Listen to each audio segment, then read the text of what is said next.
What is up, guys, and welcome back to another day here at Whitley Auto Works. Recently we've been diving into some electric spray gun paint jobs, and we've been using well, it's not the viral one by any means. It's probably the cheapest one I've ever found. I found it at an Amazon bin store. I'll show you real quick. And we got another one today from another company that saw the videos and reached out and said, hey, why don't you try ours? So let me show you what we got. So this is the one right here I've been using, guys. It's got no name brand on it, and it's just not that great. So a company, I guess, saw my video and reached out to me for this. This is PHALANX, I hope I'm saying that right, an Hvlp version. Now this one does come with a cord. It's supposed to be 700 watts, and let's see if we can't get some better results with this one today. But first, let's unbox it and see what all comes in this kit.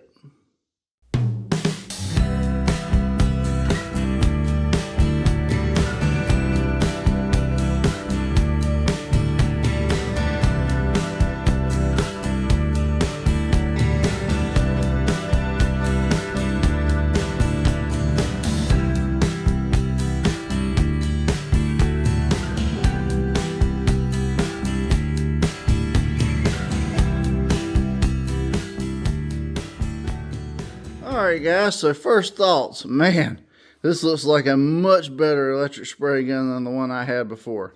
I mean, look at this whole little operating system right here, man. It comes in two pieces. It's got this little vent valve right here. I mean, you can disconnect it. You can adjust everything. This is the gun itself, and it's got power adjustments up there. You can actually adjust the voltage and everything. And you got this quick disconnect back here. Comes with some really nice install instructions. So let's see what we got. I mean, yeah, it's full install instructions. It does say it comes with a variety of different tips. It comes with a little feel thing right here. Look, they even got their little paper strainers labeled, guys. That's pretty crazy. An actual really nice little cleaning tool. And on the back of it, when I flip this box around, it actually says it comes with 120 volts, 60 hertz, 5.0 amp. It's a 1.5, a 2.0, a 2.5, and a 3.0 tip. And yeah, I mean, you can even adjust the pattern to do, you know, different things. And man, that's not bad at all, guys. I wonder how this thing's going to spray. Well, I guess there's only one way to find out. I guess the default tip in it's probably the 1.5 or the 2.0. We got different ones right here, different hole sizes. That one's the smallest right there. So, all right, let me get this thing assembled and we'll try it out.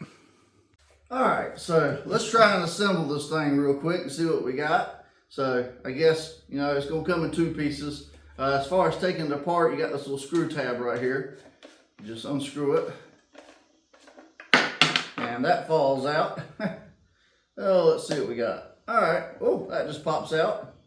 Okay. See, on some of them you can replace this little nozzle right here, and I guess on this one you don't. All right, that one's a pretty big one, so I'm gonna switch over to some of the smaller ones. I'm guessing that's the 2.5. That's what it looks like, guys. So default, if you get one of these, it'll come with the 2.5. I'm actually gonna opt to put the smallest one on. So you just take the little thing and you pop it in right here, and it actually has grooves that it actually sits in, and then you put that over top of it.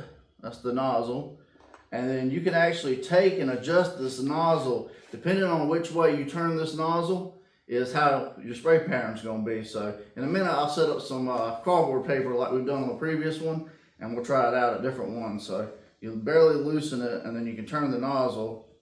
Let's see. That's probably, I'm gonna want it just traditional. So, all right, so there you go, that's that. It's got an adjustment, I think that's the trigger adjustment. Yeah, that's gonna be the trigger adjustment. And then on this back section right here, this actually slides into this. So let's see, that pops into there. All right, so it's got a little O-ring, guys. This right here will slide out. Twist it, it'll slide out. It's got a little O-ring, so you just literally just push this in And then you got a little lock right here. So that's going to keep everything in and sealed. All right, interesting. All right, let's try this thing out. All right, guys, before we go full scale with this on a Fender and actually try and get it to lay out, let's do the same test with this we did with that really cheap gun.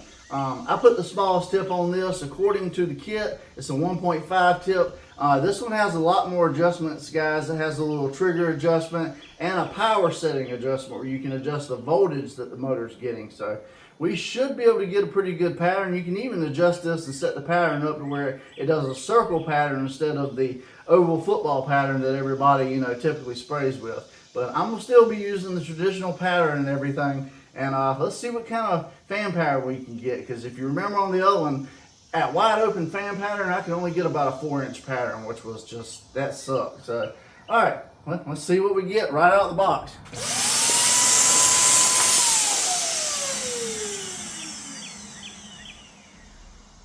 That's much better. Wow, that's with the voltage all the way up. Let me turn the voltage down a little bit. Holy moly, guys. Yeah, that is a lot different than the other one. Now, this is a quartered one, keep in mind. The power difference in this one opposed to the other one, it's night and day. Let me turn this to minimum. All right, that's just way too much paint. Let me turn it back. I'm liking that much better. Honestly, it disperses everything much better when you got the power turned all the way up. So kind of keep that in mind. However, like every other spray gun, man, this thing is definitely, or every other electric spray gun, this thing is definitely throwing it to it. So, all right, I like that I got some pretty good trigger adjustment. Let's see, it's all the way. All right, so what I've done is I pretty much backed this just about all the way out so that I don't have too much trigger. That's giving me the best disbursement pattern. The pattern on this, man, is actually bigger than your traditional spray gun. All right, well, I think I got this thing dialed in. I got the power turned wide open. I got the fan pattern trigger switch back all the way out so we get total disbursement and for the least bit of trigger, because I'm trying to get it to atomize, and that's usually the problem with these electric spray guns. You sit there and you pull the trigger on it and it just throws the paint. So what we're trying to do is get the least amount of paint with the most air pressure to kind of simulate using an HVLP gun. So, all right, let's move over to the Fender and let's see what kind of results we can get. All right, guys, so now we got the electric spray gun. I got a test fender set up here. I put some Rust-Oleum paint mix in this. We're gonna do a cheap Rust-Oleum paint job, just something simple today. Test this gun out and see how it lays out. The mix is 60-40, 60% paint, 40% acetone, and then another 10% of the hardener, the acrylic enamel hardener I've been using. You can go back and watch some other videos if you want to see how I mix it. But regardless, we're going to do consistent coats on this and see how it lays out in comparison to the other spray gun I've been using. Will it do better? And hey, we've got some more adjustments we can play around with. So we'll put my mask on and let's get to spraying.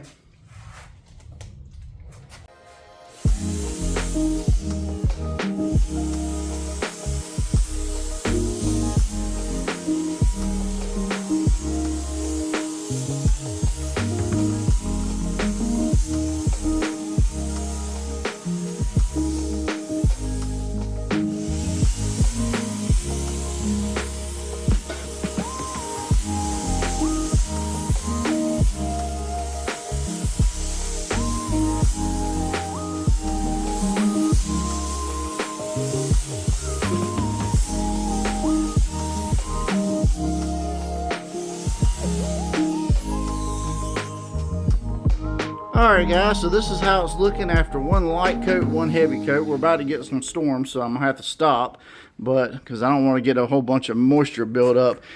Overall though, I mean, keep in mind this is Rust-Oleum, this isn't automotive. It looks way better than it did with that cheap $10 gun. I'm going to give this some time to settle out and flash off, and let's see if it lays down and how it turns out. Alright guys, so now it's the next day. I've let this fender cure up overnight. You know, we had some thunderstorms and everything else. A few things to mention before I take you out in the sun and show this to you. This was a Rust-Oleum paint job on a test fender that I've sprayed over 1,000,000 times. So can you get good results out of an electric spray gun without a compressor and everything else to do a custom little paint job in your shop, or, you know, just outside yourself? Well, you guys be the judge. I'm going to take you out in the sun and show it to you.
Alright guys, so this is the paint gun, this is the results, and we've been through the whole process today to adjust this thing out. A few things to point out. Like I said, this is an electric spray gun that I have no experience with. It is worlds better than that $10 electric spray gun. The corded version made a whole lot of differences in Hvlp version, as they've touted, with tons of adjustments. And I think all in all, it was a great gun. You saw the fan pattern and everything else. I did adjust the voltage. I ended up using the 1.5 tip on about 3/4 of the voltage turned all the way up. And these are the results I got. I think it was pretty good. Like I said, I like that the fan pattern is so wide. It's very comparable to the more viral gun that you've seen everybody have, and a lot of this stuff, guys, when you get to this level, it's pretty close. Probably the most notable or most popular gun of all, everybody knows the Wagner gun. Some of these guns are actually more comparable to that,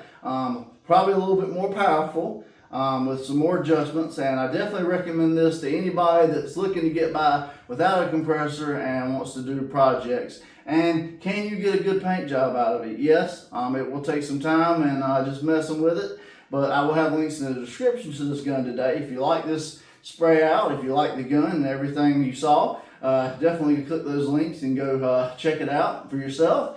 And I appreciate you for watching today, guys. As far as my Rust-Oleum paint job mix right here, this is just a simple gloss black paint job. I took the Rust-Oleum, I thinned it with acetone, so it's a 60% Rust-Oleum, 40% acetone, and then in that total mix, I took just a little cup of hardener and added the hardener in it, and that's the results I got from that with this electric spray gun, guys. So definitely a big shout out to PHALANX, I think it is. I'm going to butcher that name, I know, but big shout out to them for sending it out. It was a fun review to do, and you know, I know the electric spray guns are going viral right now. Everybody's wanting to try them out and everything, so a lot of fun today, guys, and I appreciate you for sticking with me. If you like these reviews, if you like these paint jobs, budget stuff, everything you see me do on the channel and you haven't already, please hit that subscribe button, ring that bell notification beside it so you don't miss an episode. You'll get notified every time a new episode drops. If you want to spray with any of the stuff you see me do on any of my episodes, links will always be in the description, and if you can't find it in the description, click the link that says As Seen on YouTube. It'll take you to my Amazon store where you can purchase everything I use on the channel there for the same cost I get it. It don't cost you anything extra, but they will give us a small kickback. And, you know, it goes to help out the channel. You get all the benefits of Prime and everything else they have to offer. It's just a win-win all the way around. But I appreciate you for sticking with me today for this review. And, yeah, that's it. I'm John from WHITLEY Works. So I hope you guys have a great day. God bless. And I'll see you guys on the next episode.